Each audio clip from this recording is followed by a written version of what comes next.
It's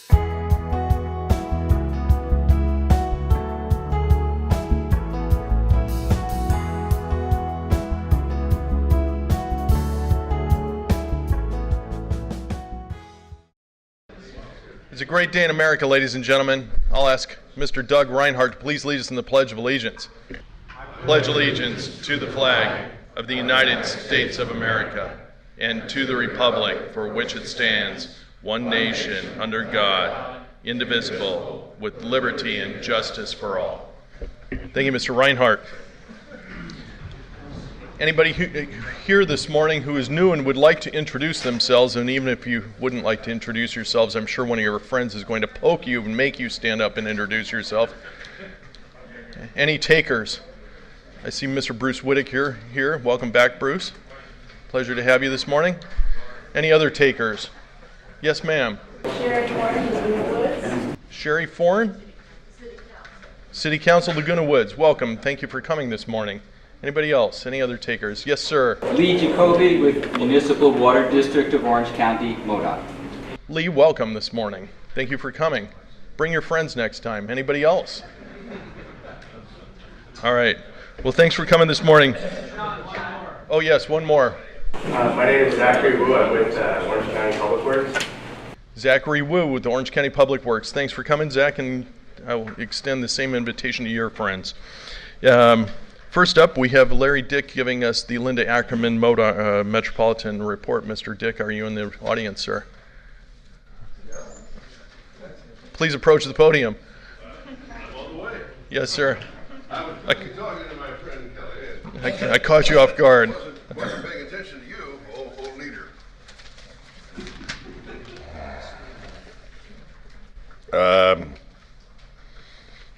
I had perfectly good notes when I wrote them. The Orange County's new Met Director seems to be a topic of interest. Allow me to tell you that the nominating committees from the Southern Group have done their work and done it diligently, and have provided officially by way of communication to MoDOC their nominee. It is my intent as president of MoDOC to appoint an ad hoc committee on Monday that will do the pro forma visitation, investigation, communication that we do with all new Met directors, and then they in turn will report to our board, and our board will take action. So it is my thought that we will be nearing the end of this journey. No one will be able to replace Jack Foley, but the current nominee comes to us with a strong heritage in water. His name is Larry McKinney. Going to Met District ideas. We've got some continued issues with legal and claims, everything that's on the horizon that many of you are already aware of. There's continued conversations about pinhole leaks, water plumes, and of course the ever-present lawsuit from San Diego County Water Authority regarding a rate structure. I don't know if we're supposed to talk about that during an active case. Actually, I know we're not.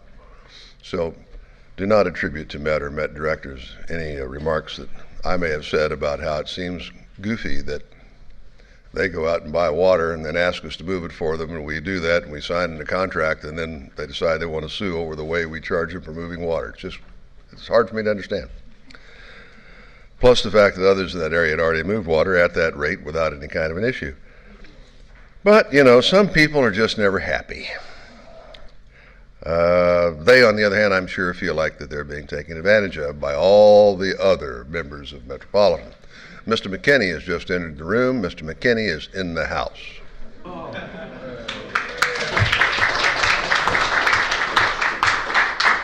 We were talking about you, Larry, and most of it, when it was covering your wife and children, was quite good.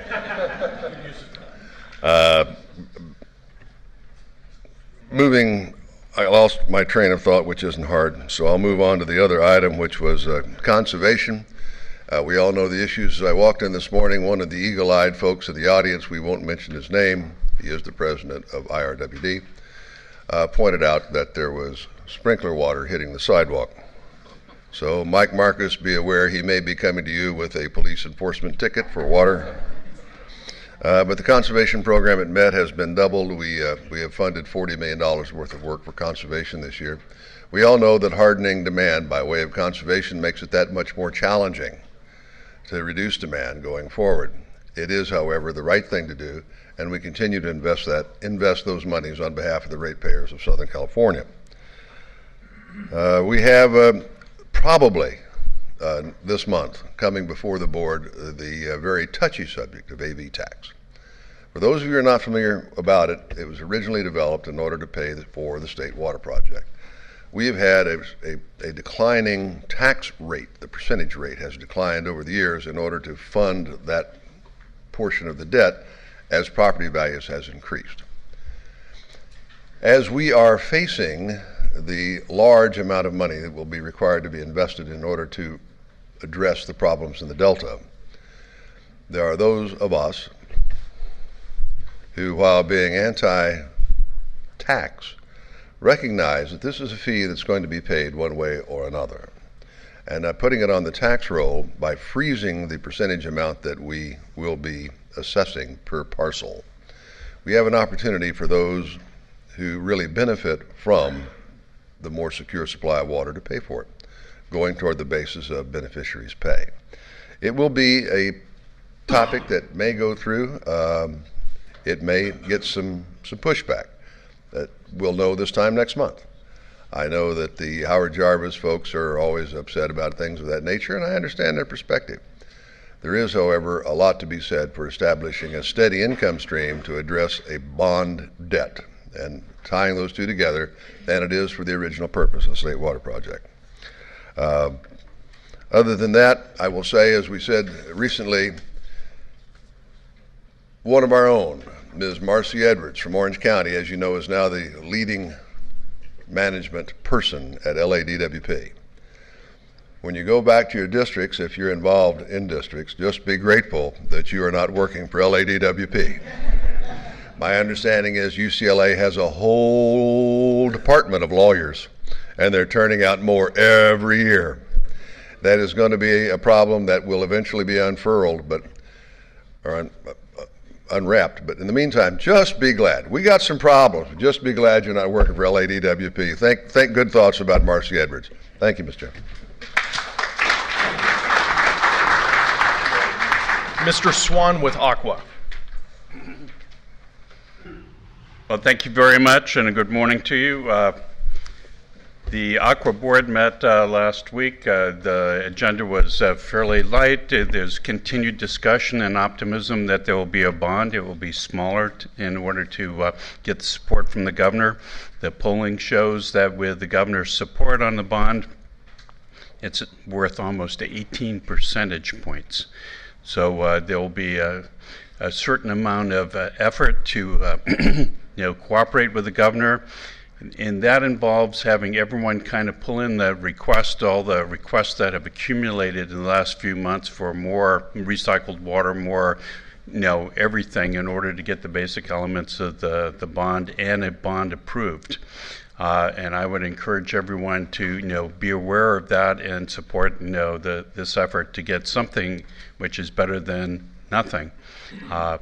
There's considerable angst in the Central Valley that if they don't get the full amount of storage money, that they will not, support any change in the bond, and therefore the original 11.1 billion bond will go on the ballot.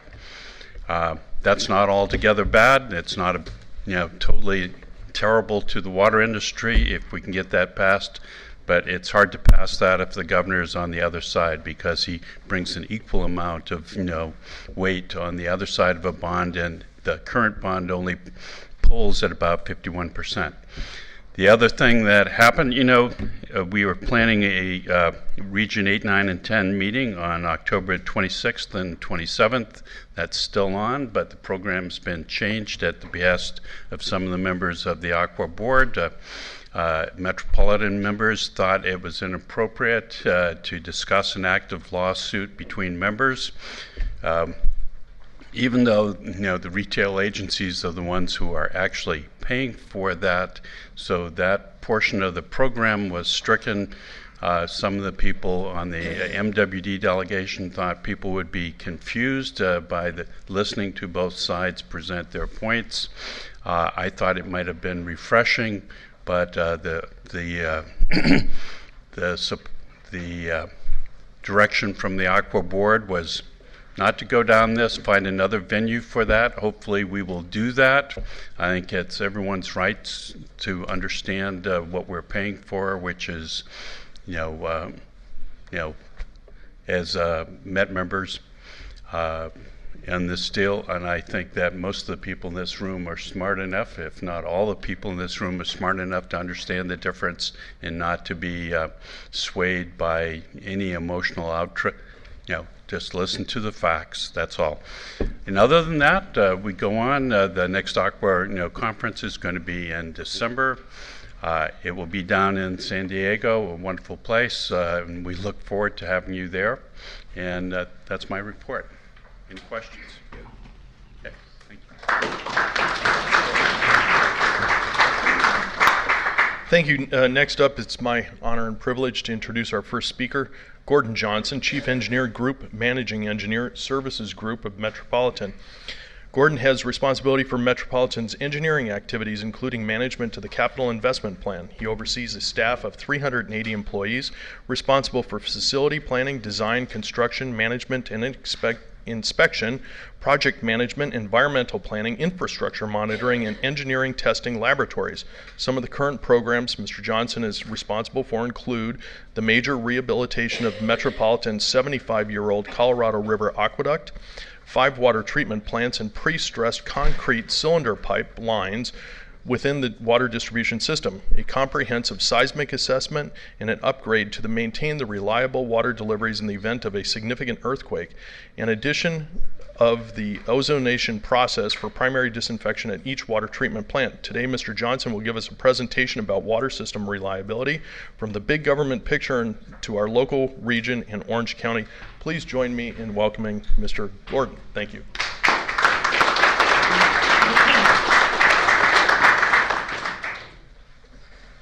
Good morning, and thank you for that introduction. I'm glad this is being taped. I have to play that for my wife. I've been invited to speak here before about reliability every year or two, and it's always a pleasure to come and talk about that. Metropolitan has had a real emphasis on reliability for about 15 years or so now, and we've had a lot of work performed in the Orange County area at the Deemer plant within the distribution system, and I'm always happy to come talk about that. If I can. Okay, today what I'd like to cover is what is Metropolitan trying to achieve with reliability? There's many facets of reliability, so I'll briefly describe our different efforts, but focus in on infrastructure reliability, particularly as it pertains to Orange County, and I'll give some examples of our approach toward making our distribution system as bulletproof as possible, major facilities, which is the Deemer plant primarily in Orange County, and water supply systems, which is the conveyance systems coming into Southern California, Colorado River Aqueduct, and the state system, and talk about some of the next steps, things that we always have on the planning horizon. So first off, in terms of Metropolitan's objectives for reliability, you have to include reliable water supply, of course. That we look at through our integrated resources plan. Water supply reliability includes all of the contracts that we put in place along the Colorado River, all the storage contracts, all of the pump-in plans, and in state water project to make sure that if our allocation is low, that we have supplies to make that up. That is what is really saving us this year in the drought that we're in. We need to construct adequate infrastructure to deliver the water supply that's defined in the IRP. We do that through our capital investment plan. And we need to ensure the facilities are available. That is, they're in the condition that they can deliver the water to the member agencies when you need it. We need to improve system flexibility, and I'll get into that in a minute. What we have found is that Metropolitan's distribution system was built over time for a single purpose. And much of our system is reliant on a single line, a single source of supply. We've realized over the last couple of years that we really need to have some redundancy and flexibility within the distribution system and our treatment facilities to be able to handle major fluctuations in our supply. And of course, we maintain robust emergency supply capabilities. So looking at this a different way, these are the main components that we see. The water supply, as I mentioned, making sure the water is there when we need it. Having the capacity in the system to get the water where it needs to be delivered. Right now, we have a couple of projects that are underway to replumb our distribution system. We have portions of our system that are dependent entirely on state project water. Well, that works fine when you have a state water project allocation. When you have a zero allocation, as we have this year, that causes concern. So we are actually replumbing our system to allow Colorado River water to extend far deeper into our system. Infrastructure reliability, I'll touch on our program there in a minute. System flexibility, as I mentioned, we need to be able to get water whenever it's available to the entire system, be able to treat it. So having the treatment facilities in place that will handle any source quality, which means our ozone program being completed, having it at all 5 treatment plants, that allows us to treat whatever water is available. Having backup within our pipelines, being able to take a pipeline out of service, rehab, and still be able to deliver water to our member agency, that is important. And of course, emergency response, that is our shop facilities at Laverne. We're currently expanding and improving our shop facilities, which allows us to provide emergency response, to roll pipe, to support the state, and then have the planning and people ready to go if there is an emergency. So, delivery reliability. I couldn't resist showing a couple photos like this. It's very timely to be talking about reliability because of the incident with the city of Los Angeles. The fire truck there, that photo was actually from the San Fernando Valley. That was a previous problem in 2009 that LADWP had. The one on the right, it looks like a Photoshop photo, but that is actually last year in Ohio. This is where a street collapsed under a driver and the woman is still in the car. What's really fortunate in all these cases is there were no serious injuries. But across the country, you see photos and read news reports of these types of events all the time. Many of these types of ruptures and sinkholes are created by pre-stressed concrete cylinder pipe.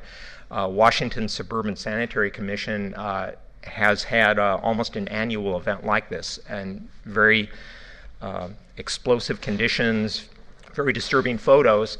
It seems really incredible that there haven't been major injuries yet.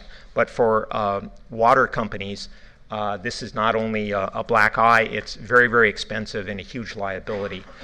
Metropolitan had one major breach of its pre-stressed concrete cylinder pipe, which you folks in Orange County know very well. That was 15 years ago. It seems quite a long time, but as I'm talking about the programs that we put in place to address reliability, a lot of them started back at that time. Back in 1999, Metropolitan was finishing up Diamond Valley Lake, mostly finished up Inland Feeder. We had a lot of changes at the agency at that time, including a new general manager, a lot of new staff. And as we finished up those old programs and had some events like the AMP, there was a realization that we needed to do more on keeping our system operating and rehabbing it. For many years, we had been deferring projects. So I am happy to say that Metropolitan has kicked off an aggressive reliability improvement program 15 years ago.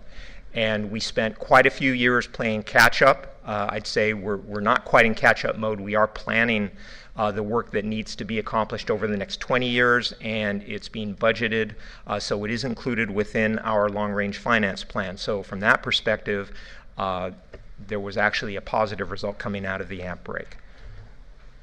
So I won't go into the details here, but within Metropolitan, infrastructure reliability is handled primarily by two different groups. Our Water System Operations Group, they're the ones that perform routine monitoring, routine maintenance. They turn the wrenches.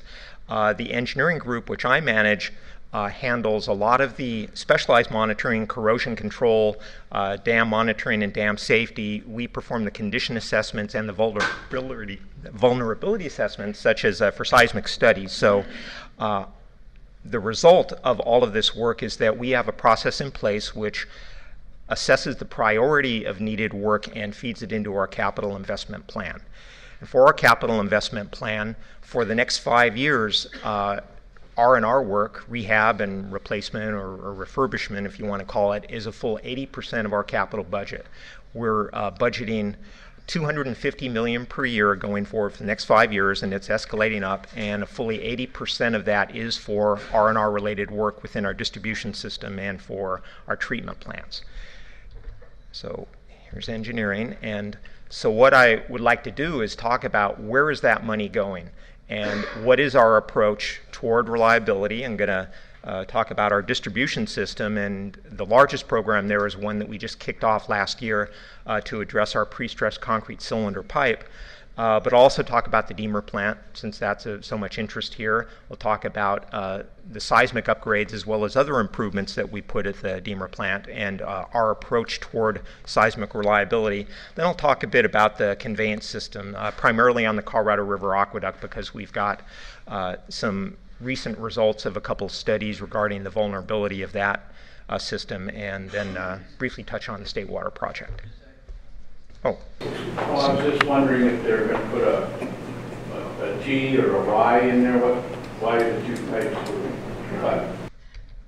Oh, for that photo. This is actually showing how we would line a pre-stressed concrete cylinder pipe. We actually cut out the crown of the pipe, and if we have a steel liner, you drop the pieces in, you leave the invert of the pipe as a cradle, and then there's a special tool that moves the steel insert along, and then it's welded in place. So this is the access for that type of lining process. So this is our distribution system divided into material. We have 830 miles of pipe within the system. Some of it dates back to the 1930s. We have 163 miles of pre-stressed concrete cylinder pipe, which are shown in orange. Those are some of our major delivery lines, including the Foothill feeder and Sepulveda feeder in the upper left that come from Castaic down into San Fernando Valley and into the LA County area. On the right side, that north-south line, that is actually the state's Santa Ana Valley pipeline. That is the primary source of water for Metropolitan's Mills plant. And before we had the inland feeder, that was the primary source of state water to get into northern San Diego County. Steel is much of our system, almost 40%. Now, when I started at Metropolitan, which was over 20 years ago, the prevailing thought there was, well, our steel lines, we inspect them and they look as good as new. They're probably going to last indefinitely. Some of them are 60, 70 years old.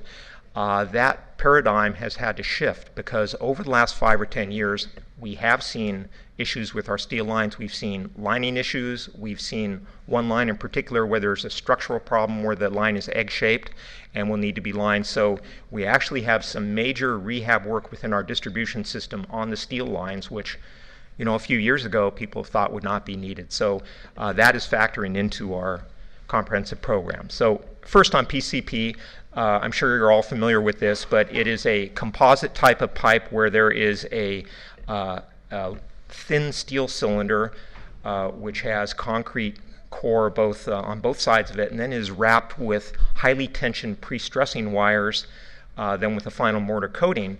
And those wires are what really contain the internal pressure of the water. Now, if those wires corrode or are broken, then you lose the structural integrity of the pipe. And this is exactly what happened with the amp line break, that we had a corrosion of some of those pre-stressing wires. The water industry knows much more about PCP now than they did 15, 20 years ago, and knows what the vulnerabilities are. So there have been some testing techniques that we can test the integrity of the pre-stressing wires, see if they're broken or continuous, and that's monitoring that we perform on a regular basis on our lines just to see what is the condition at a particular time and what is the trend over time of broken wires and deterioration. We have a four-pronged PCP strategy. We brought this to our board several times in the last year to kick off a long-term rehab program, and that program involves lining or replacement of 100 miles of our 163 miles of PCP pipe. And the reason for that is that 100 miles is not going to have the service life that it was originally intended. You might say that there's an expected service life of 75 years or 100 years for a pipe, but due to the risks, the deterioration of those wires, they're not going to last that long. And because of the magnitude and complexity of replacing or relining that much pipe, we need to start with the planning and begin that process. It's actually going to be about a 20-year program to line that 100 miles. So in the interim, we're going to continue the aggressive monitoring on PCP lines. We install cathodic protection where needed, and what those photos show is really a model with the value that's superimposed on the left is corrosion potential. It's a electrical reading. We monitor the actual current that a pipeline is receiving primarily from corrosive soils or from cathodic protection on other pipelines. In the South Bay area of Los Angeles, there's a huge number of oil and gas pipelines because of a leak and explosion that happened in the Bay Area a few years ago. They are required by law to protect their lines. Well, what that does is create problems for all of the other lines around it, including us. So we put in our cathodic protection, and then the other systems turn theirs up and we turn ours up. So it's a little bit of a continuous battle. The dots there refer to segments of PCP that have wire breaks in them. So this is the second lower feeder in the South Bay area, and you can see that we have a lot of sections of pipe there with pre-stressing wires, and this is the reason why the second lower feeder is our first priority to rehab that line.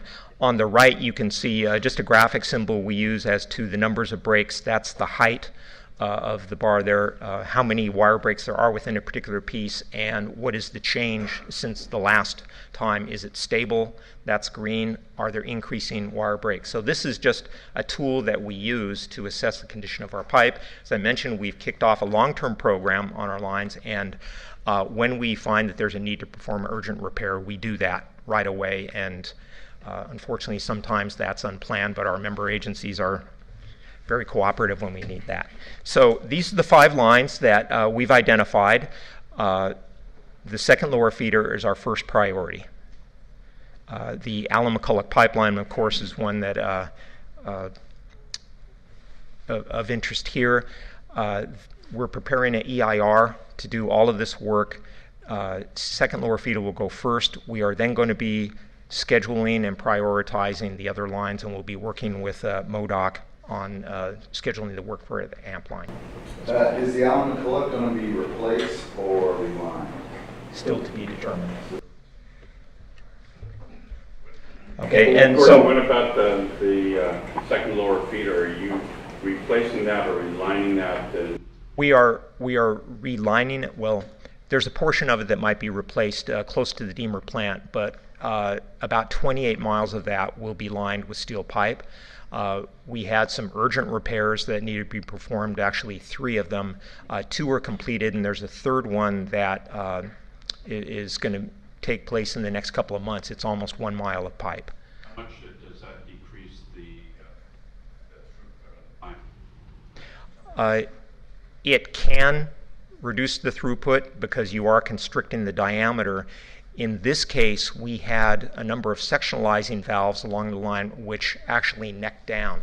So they had reduced diameter through those valves and through some meters.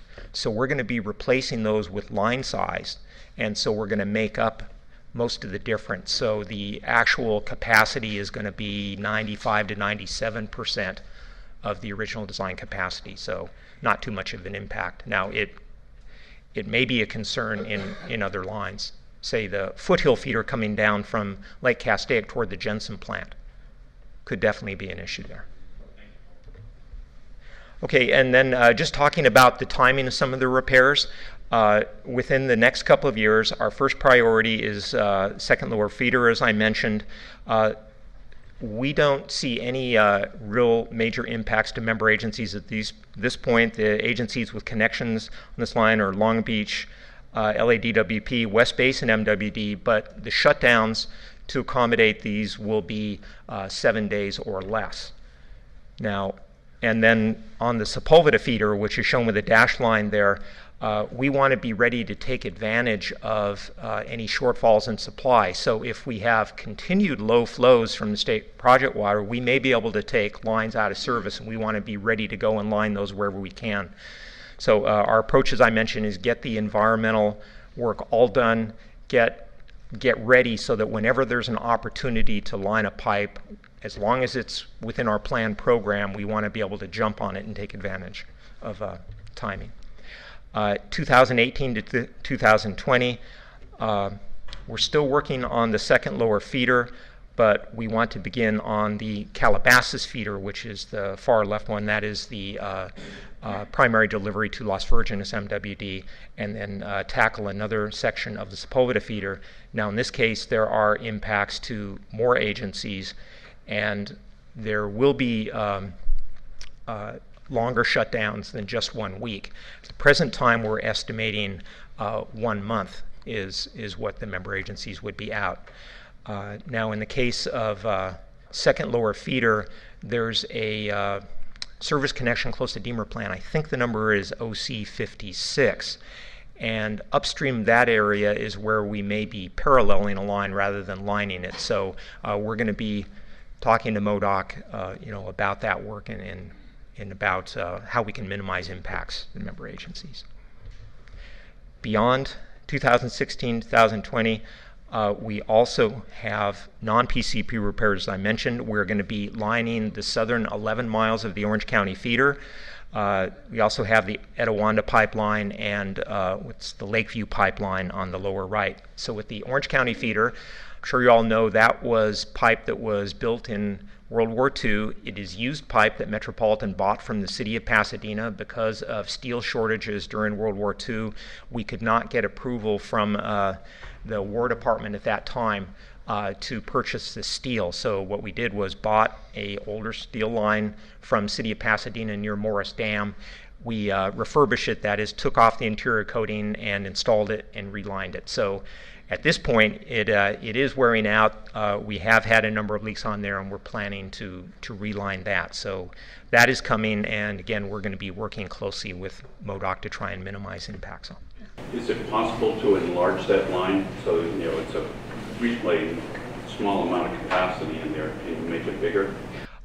It is possible at considerably more cost. By relining it now, what we're able to do is to sandblast off the interior coating and then apply a new mortar coating on the interior with only a few access points. If we're going to replace the entire line, that's far more substantial construction, far more expensive. So I won't say no, but it is much more expensive. And here we go. This shows the area. It's the southern reach, of course, and there are a number of service connections along that line. Okay, focusing on the Deemer plant now, I'd like to touch on some of the improvements we've made there, and I'll get into our seismic approach. For water treatment plant reliability for all of our plants, we want to ensure that the treatment process itself is reliable. That is, it meets regulations. Our goal is 100% compliance with water quality regulations all of the time. We have a lot of aging equipment, aging facilities. The Deemer plant is our second oldest plant. The first module was built in the early 1960s. Equipment is wearing out. The filters were very shallow. There is a lot of upgrade work that's needed there. And that needs to be planned out carefully because the plant's still in operation as we're doing it. We address the vulnerabilities of individual pieces of process equipment. We also look at the structures and soil conditions, and that is really our seismic assessment. It's not just the structures themselves, since the plant is sitting on top of a hill in some cases with very deep fill slopes. There's an interaction of the structure and the soil, which is pretty complicated, and we've actually completed a number of major upgrades of the Deamer plant already and have a few more to go, which I'll show you. And because it seems as if the design earthquake that we learn about is it's always getting more and more powerful, the peak ground acceleration the area can be subject to just increases over time, and building codes keep getting more and more stringent. We repeat our seismic assessments periodically, and in a number of cases we've actually gone in and upgraded facilities a couple of times. This slide shows some of the major rehab work that we put in place since 2001, and that 2001 isn't a coincidence. That reflects our commitment to reliability beginning in the 1999-2000 timeframe, identifying needed work and beginning to take place. And I won't go through all that, but we have a lot of work that's completed. The ozone system is in testing right now. That was such a big project that we had to postpone a number of the other rehab projects just because there's only so much work you can do on site at one time. But we are moving forward with those now. That includes upgrade of the washwater reclamation plant, replacing all of the valves and some of the instrumentation within the filter galleries. Those valves are old and leaking and need to have positive shutoff, of course, to meet water quality regulations. We're also rehabbing the treatment basins, that is the flocculation and sedimentation basins.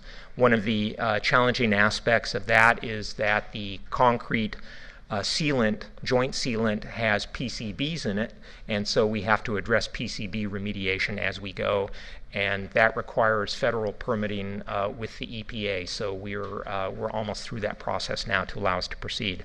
I should mention on the electrical upgrades, we are rewiring the plant. It was 1960s technology, and we're in our second stage, second and final phase of upgrading that while it's still in operation. So that's always a challenge, but it's going very well and will be done next year. Now, what is planned there is that's an upcoming action that we're bringing to our board next month. So to our Metropolitan Director, you'll be seeing that. This is a new service center to support operational activities within the Orange County region. Our maintenance and emergency response staff for the system are currently based in a Quonset hut and some trailers on the Deamer plant site. Their facility was demolished to make room for ozone, so we're coming back finally for a brand new facility for them that will be the permanent house, and that's next month. Okay, this now shows seismic upgrades. So the last slide I showed you was primarily just R&R related work. This is the seismic upgrades. We have a lot of work that's completed, including the finished water reservoir foundation and the wash water tanks. What we are now working on is the administration buildings, the filter buildings, filter outlet conduit, which is right above the north slope. And we're going to be coming back to our board within the next couple of months to stabilize the slope below the wash water reclamation plant. So we've made a lot of good progress here. We have one more future project, the West Pad slope stabilization. That is not an urgent project. That's one that will be planned out, scheduled over the next 5 years or so. Good question. Well, how much are you spending on the Deamer plant seismic upgrades? I have a slide, which I'll get to in a minute. This just illustrates how the seismic codes have changed and our knowledge of earthquakes and how that affects our facilities. Back when the Deamer plant was designed and built, it used the Uniform Building Code. That was the code that was in place at the time. There was no seismic provision in the code at that time that applied to these structures. What we can do, though, is look at the design and sort of back into, based on the strength of it, what earthquake was it originally designed, or what seismic acceleration. It was about 0.15 G. And what that is a proportion of the acceleration due to gravity. That's the customary measure for seismic retrofits of how you measure the earthquake. So since that time, as the codes have been upgraded, there's a steady increase in the size of the earthquake that the facility should be able to withstand, and the acceleration or force that the building needs to withstand. So within the latest building code that applies to us, it's now 0.55 G. But there's actually a factor on top of that. Within the codes, there is the ability to identify a structure as a regular facility or as an essential facility. We identify all of our facilities, water-bearing structures that support our operation as essential. That means that we add a 50% factor safety on top of that. So that means that the design acceleration at the Deamer plant today is about 0.82 G. So as you can see, it's gone up about 6 times since the plant was built. And that's why you have these periodic reassessments as you have new information, and you may have to go back in and strengthen something again. So for new facilities, our approach, and this is for all of our new facilities, we always comply with the building code. At times in the past, we've been accused of gold plating and overbuilding. Well, actually, we design according to the code. We've not really gone way overboard. We use the site-specific data. There's a probabilistic method that building code allows, and that is just based on general probabilities and curves, things, but it is generally much safer to look at the actual conditions on the site and relationship to nearby faults, and that is what we use for our facilities. And as I mentioned, for essential facilities, we use the elevator performance criteria. That, of course, is the Deamer plant's new ozone structure in the upper left picture.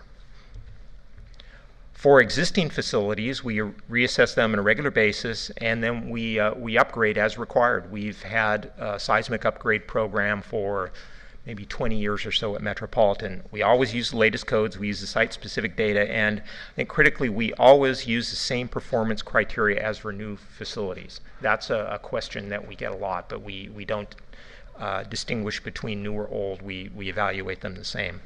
The upper left photo is actually our Weymouth plant. That is the filter building at the Weymouth plant that right now is undergoing some seismic upgrades, both down in the filter cells and the gullets, way down in the guts, but also some of the upper structures.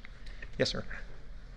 The existing facilities, have you had damage from earthquakes? We have had, fortunately, we haven't really had major damage unless you go way back to the Jensen plant when it was built. It was actually under construction when the 1971 Sylmar earthquake occurred, and it was right there very close to the epicenter. So there was quite a bit of damage, primarily in the finished water reservoir, and so it delayed the completion of the plant by about 9 months, I understand. But in terms of existing facilities, we have had breaches of conduits. When we had the Northridge earthquake, Jensen plant was actually out of service for 3 days. We had to repair the inlet conduit. We rolled the pipe, repaired it, got it back in service, but did not have major structural damage to the facility. So we're very fortunate in that regard. Gordon, Here. could you talk about, back to the Deamer plant, you gave us the G's. What's that equivalent in the magnitude of earthquake? That is based on, it's called the MCE, used to be called the maximum credible earthquake. That terminology is now outdated. It's called the maximum considered earthquake, and the reason they use that is a lot of scientists get in arguments over what's really credible. So the maximum considered earthquake is the maximum earthquake that a particular fault can withstand. And for the Whittier fault, I think I've got a slide which shows that. By memory, I think we're talking about 6.7, but I may be wrong in that, but I've got a slide which will answer that question.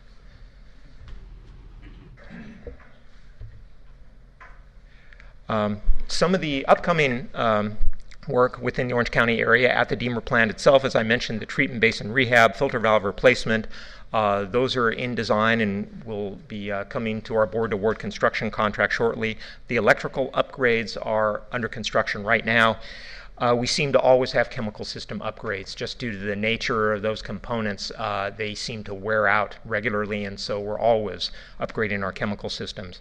And then we have seismic upgrades that are in design now coming to our board for award within the next year. Out in the distribution system, as I mentioned, we're going to be relining the Orange County feeder. We have a program called the Right-of-Way and Infrastructure Protection, which I hadn't mentioned before, and that is a program we kicked off last year to address surface features above our pipelines and facilities. That is, do we have the right-of-way, the right access?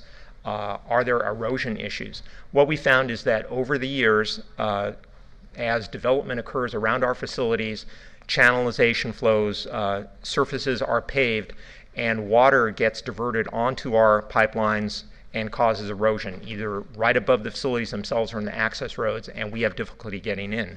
Our facilities also pass through a lot of environmentally sensitive areas, including state parks. And if there's a problem, we have to pull all the permits, we have to comply with all of the environmental regulations, and the cost of that is becoming more and more onerous as you deal with those case by case.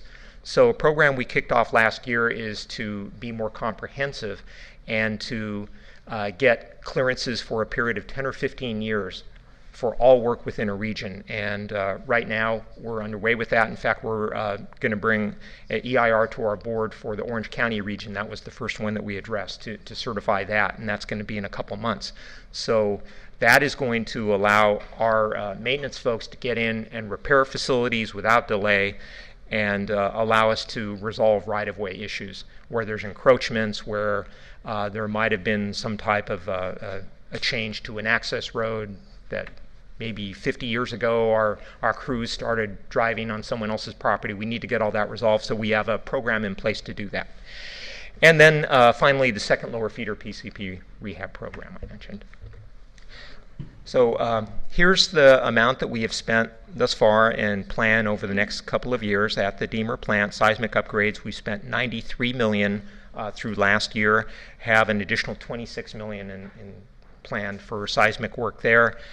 The infrastructure improvements, that refers to R&R work, $172 million spent to date, $116 million planned, and that includes our filter and basin work. The ozone program, that is largely complete. We have one more contract we'll come back to our board to authorize, and that is for revegetation on the south-facing slope and cleanup work. And then there's a few cost efficiency regulatory projects. So a total spent at Deemer, since we kicked off our R&R program, there are $570 million and about $165 million planned over the next 3 years. Okay, what I'd like to do now is shift a bit to the conveyance systems and primarily talk about the Colorado River Aqueduct. There's always concern about our lifeline facility, the CRA, which this year is our only reliable source of imported supply into Southern California. What would happen if there's a major earthquake on the southern San Andreas? What would it do? How would we recover?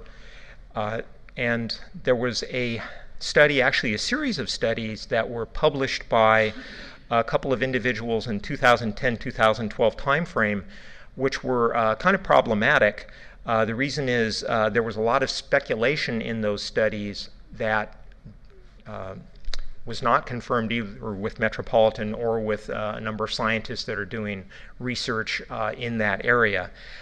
There were actually publications which claimed that if there were a 7.8 magnitude earthquake in the southern San Andreas, there could be over 4 meters of uplift in the San Gorgonio Pass, which is right where the Colorado River Aqueduct passes through. So the conclusion that was reached in some of those studies was there would be essentially total disruption of the Colorado River Aqueduct, which would take over 15 months to repair. And our concern, of course, is that they never talked to us about it and what was the basis for those conclusions. So we actually kicked off a study in 2012, and we now have the tentative results of that as of the last month. And what we did was engage a couple of university professors as well as geotechnical firms to actually look in what is realistic within the San Gorgonio Pass area in terms of what uplift might expected, what type or magnitude of earthquake could occur there, and where would it occur. and we wanted to then look at, for planning purposes, how would that affect our facilities and what we do to recovery. So the conclusion of that study is that a 7.8 magnitude event is credible. Of course, that's what the USGS says. Where it occurs, no one really knows. The impacts on the CRA could be very small, depending on the distance. If the earthquake occurred right at the aqueduct, the conclusion of the study is that approximately 1 meter of uplift would occur, not the 4+ meters. And after there were an initial repair, just due to the change in the hydraulics caused by that uplift, there could be about a 20% reduction in flow. So not nearly as dire as has been published, and so we're going to be publishing the results of this also. It's very important for our member agencies in their planning efforts to know what that is, and so that factors into our recovery time that we use as well as tell our member agencies. So let me show you a diagram from that study. This shows the San Gorgonio Pass area. The San Andreas Fault comes right through. You can actually see the fault line there at the escarpment of the mountains. Our aqueduct is shown in blue, and the numbered areas are specific transitions of the aqueduct, beginning of a tunnel, beginning of another type of conduit. Those are the areas of most sensitivity, and the results are shown in the bottom that the worst case of a 7.8 magnitude directly at this location is there would be a broad uplift in the area, and that broad uplift would be across approximately 30 miles. The maximum uplift that would occur would be right at the mouth of the Whitewater Tunnel, and that's where there could potentially be a 2.6-foot uplift. So in terms of impacts to hydraulics, not nearly as significant. What that means is our final pumping plant, the Hines pumping plant, we would not have to completely rebuild that pumping plant as had been claimed. Now there would most likely be damage along that 30 miles which would need to be repaired, but we're not talking about major hydraulic impacts.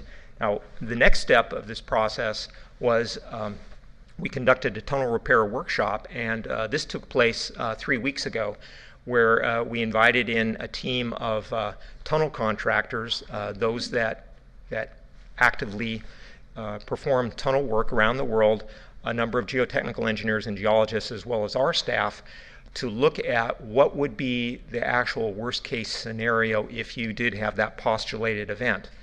And because that uplift and the worst damage from the event would be right at the mouth of Whitewater Tunnel, they looked at a breach in the tunnel, so not actually at the portal, but inside the tunnel, because that would be more difficult to recover from than at the mouth. So they reviewed what would the potential damage be, what would the mitigation options be, how long would it take to repair. And their conclusion is that the tunnel can be completely repaired within 6 months. Actually, their conclusion was 3 months, but 6 months is the number that had been generally used for the last 50 years or so, and we think we should stick with that. It's prudent. But what they said is that it is very feasible to repair a tunnel at that location, but you would not go in and repair the tunnel itself. It would be too difficult to go into the collapse area, too hazardous. What you would do is tunnel around it. You would just go around it with a brand new tunnel. And so you would need to have your repair elements pre-designed, that is the actual design of the tunnel. You would want to have contractors ready to go. Key materials, that is the steel sets, as you see those arches in the picture there, have those prefabricated, ready to go. And at the west portal of that tunnel, there is no actual structure there. They recommended building a concrete structure that gives you a more secure entry. So that was pretty good results to us. It confirmed the old figure that had been used for 50 years or so, that 6 months would be required. So, Question for you. Yes, sir. If you're saying you're going to go back and put a new tunnel around the tunnel, aren't there a series of aftershocks predictable after a major earthquake? So effectively, are you going back into the aftershocks? we would begin the staging process, and we would begin as soon as possible. Yes, it's true that there could be aftershocks, but no, I don't think we would wait. Yeah. And it's not a complete tunnel also. It would be over a relatively short distance. You're talking about hundreds of feet. So for our vulnerability assessments, the work that we do to postulate events and then look at potential hazards and recovery times, we're going to be finalizing that report. And our next step is to move this type of analysis over to our other tunnels. We have tunnels within our distribution system. We have treated water tunnels, so we're going to be looking at them the same. And what I expect is some of the recommendations of some of the work to have pre-prepared and materials to pre-purchase, it's going to be the same. So I expect that we're going to be coming to our board at some point with a recommendation. Let's get these things in place. On the State Water Project, DWR agreed at the insistence of state water contractors several years ago that they would initiate a vulnerability assessment of the State Water Project. We've mentioned many times our concern, particularly about the East Branch as it crosses and comes in proximity to the San Andreas Fault. There has been very little progress in the last couple of years, and frankly, DWR has a lot of other priorities. Within the last 2 months, I'm happy to say that there is some progress, that they have actually assigned staff, and we have met with those staff.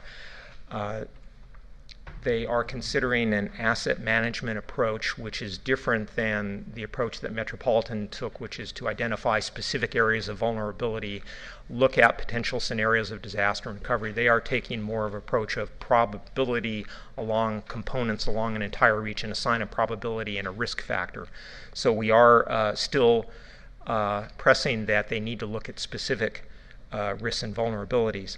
But they did participate in a workshop that Metropolitan hosted several weeks ago. We hosted a Water Research Foundation workshop on aging infrastructure, and DWR staff did attend that, and they did talk about that they are getting going this study. So I know that a number of directors here are very interested in that, and may even be impatient with that. All I can say is that there is some element of progress at last.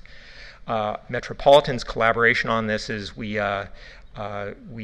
influence their work and make suggestions through the state water contractors. We do participate in value engineering studies, which we very much appreciate that DWR has begun inviting our staff in to participate in their studies looking at their facilities. And we share ideas on infrastructure reliability. So seismic performance expectations, which was a question about earlier. So what do we feel is the recovery time? So on the Colorado River Aqueduct, based on the maximum considered earthquake, 2 to 6 months for recovery of the CRA to get full flow reestablished. For the State Water Project, DWR says 6 months. At this point, we don't have any basis for saying anything other than that. That is the number that they tell us. Within our conveyance and distribution system, that is major pipelines, 1 week to 3 months. 1 week if it is a major pipe break and we can repair it.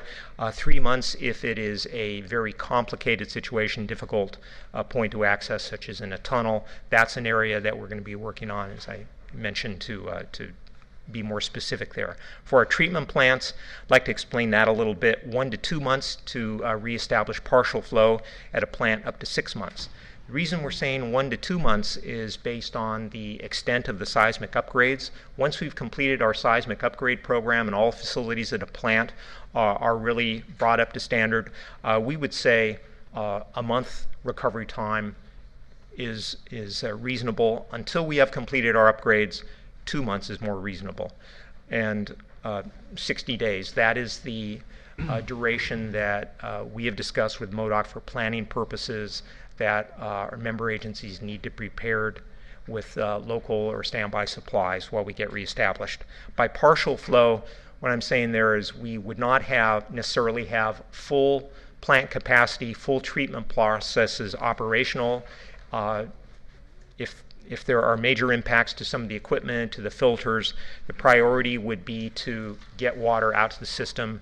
Worst case would be boil water notices would be required, but the water would be out. Full capacity, full treatment capacity could be as much as 6 months.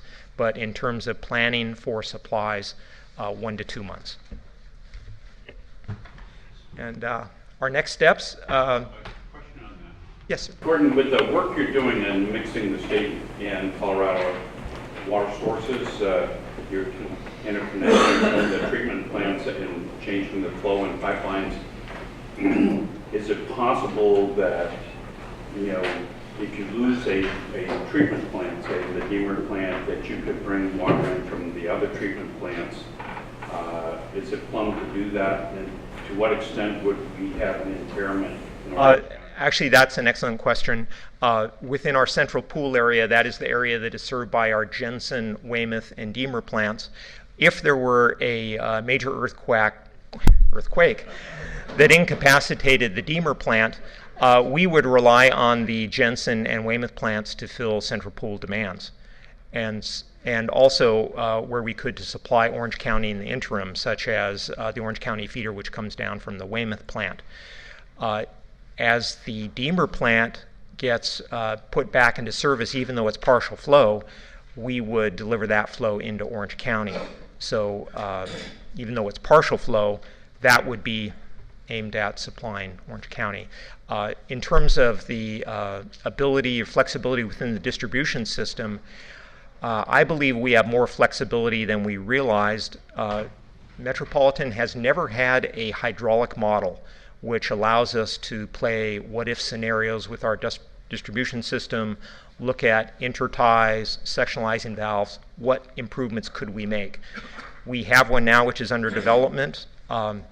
We kicked that process off last year, and we're now actually testing the hydraulic model. That is the tool that we are using, which is allowing us to replumb the system out near Lake Paris and in the west side of the distribution system. We're going to be using that tool within the central pool to see what type of improvements could be made that would improve that flexibility. So at this point, I can't give a definitive yes, but I expect that there will be some things that can be done.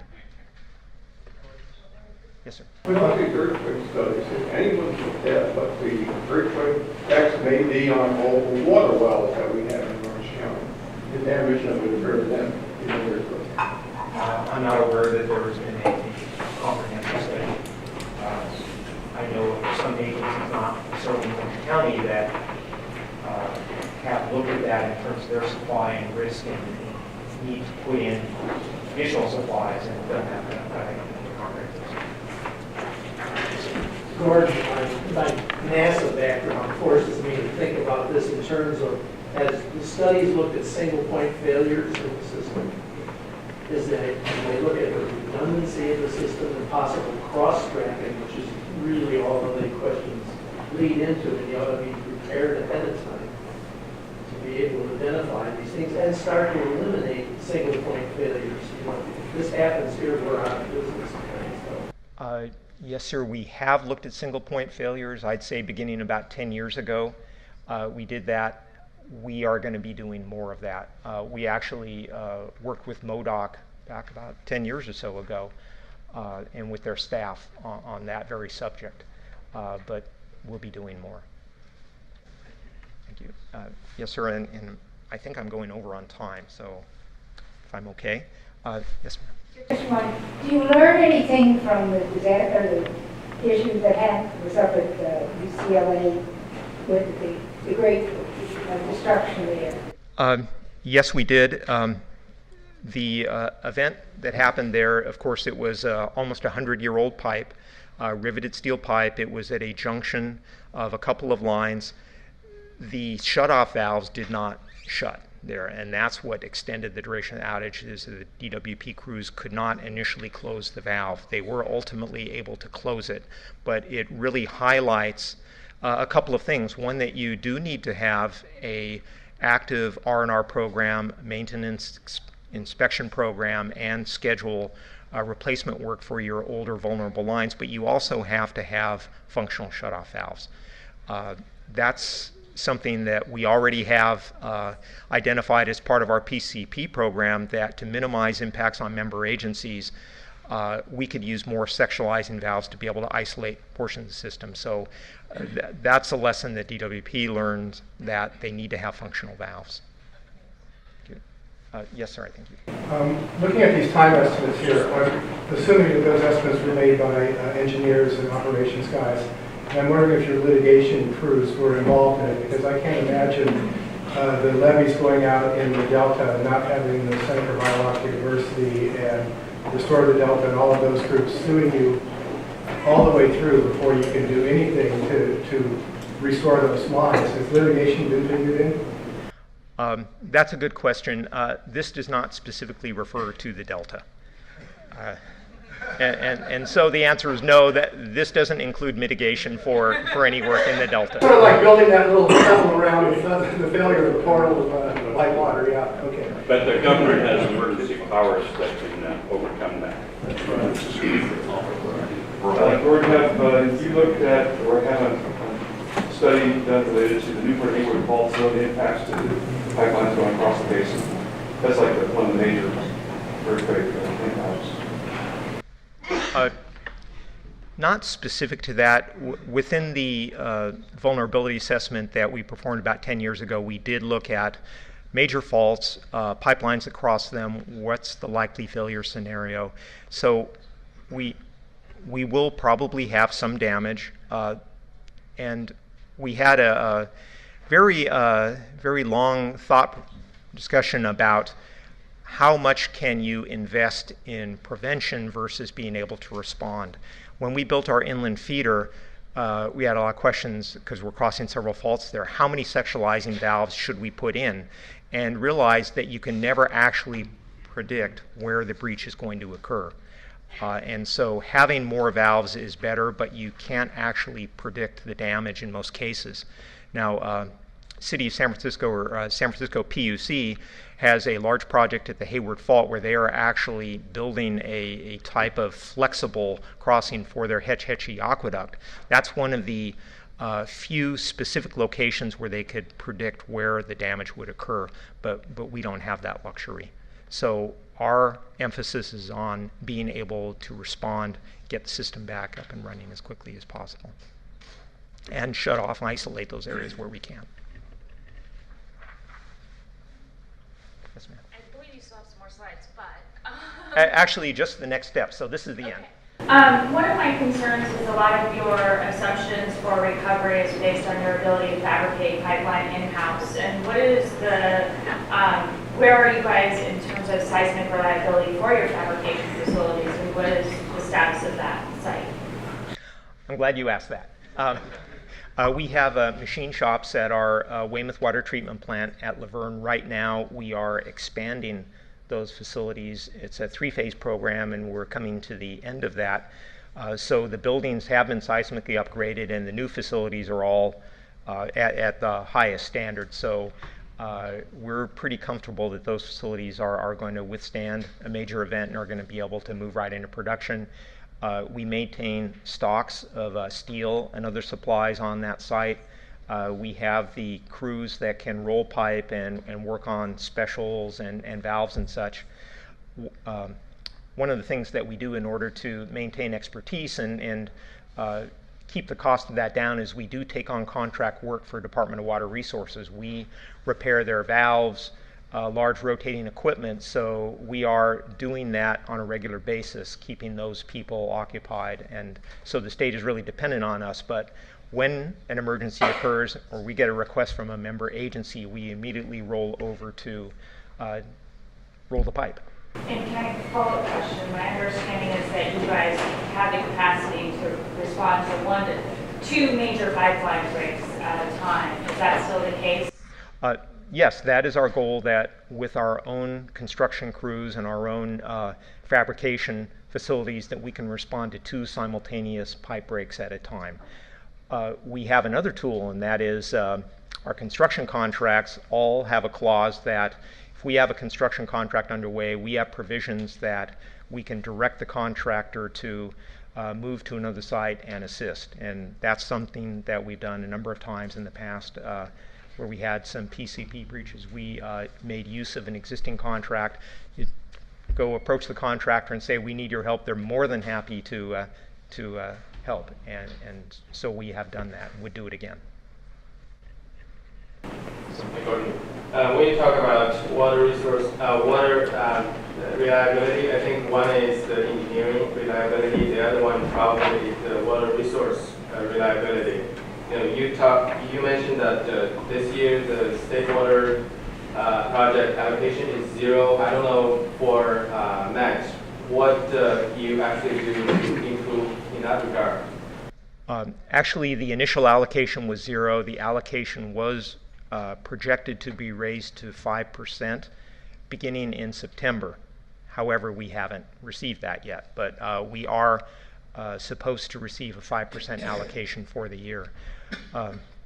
We are relying on our Colorado River supplies, water and storage, and we're relying on the pump-in programs within the Central Valley. So we actually do have water which is coming in through the East and West Branch into our system, but it is the supplies that we had put into place through exchanges and pump-in programs. It is not water that is being delivered by the state. There's a small amount of carryover water from last year that we were able to receive. So it's really that extensive list of programs and agreements that we have, which is what we're relying on, and the Colorado River Aqueduct. Yes, sir. I understand there's a trigger point or Lake Mead when it gets down to a lower level. What happens to our water supply at that particular point when that trigger point is met? Well, it's actually quite complex. We do have water that is in storage in Lake Mead. If the drought continues, then it's really hard to predict just because the pact is being challenged by some of the parties to the pact. And I would hate to speculate, but we have a large number of programs on the Colorado River Aqueduct, so even if we have a low allocation, we have been able to call on those programs and keep the aqueduct full. So our goal is to always keep the aqueduct full regardless of how much we are entitled to with our basic allocation. But Gordon, you have an emergency water supply that you're storing at Diamond Valley Reservoir sufficient to get you through the 6 months, on the east side? Yes, sir. And so you don't need to have water coming in the Colorado Aqueduct to supply people like on the east side, like Orange County, because you can supply them out of Diamond Valley's emergency water supply. Yes, we can, out of Diamond Valley Lake. Some of the improvements that I alluded to are some interties of the piping in the area of Lake Paris and the Mills plant that provide a lot of flexibility for where the water from Diamond Valley Lake goes. One of the facilities that we're looking at now would be the potential of a pump station. If you're familiar with our PC1 pressure control station, if there were a pump station there, that station could pump up to the Rialto feeder and serve foothill agencies such as Inland Empire, and then it could also serve the Mills plant, and with an intertie could serve the San Bernardino Muni. So there would be a lot of flexibility in a facility there, and it would tie into our Wadsworth pumping plant at DVL. So that is a study that we have underway now. We're actually going to be reporting to the board in a couple of months, but that provides more of the flexibility that Mr. Swan referred to. And more questions? Well, I just have one more slide, next steps, but I think I've covered them already. I'd just like to thank you very much, and I know I've gone way over time.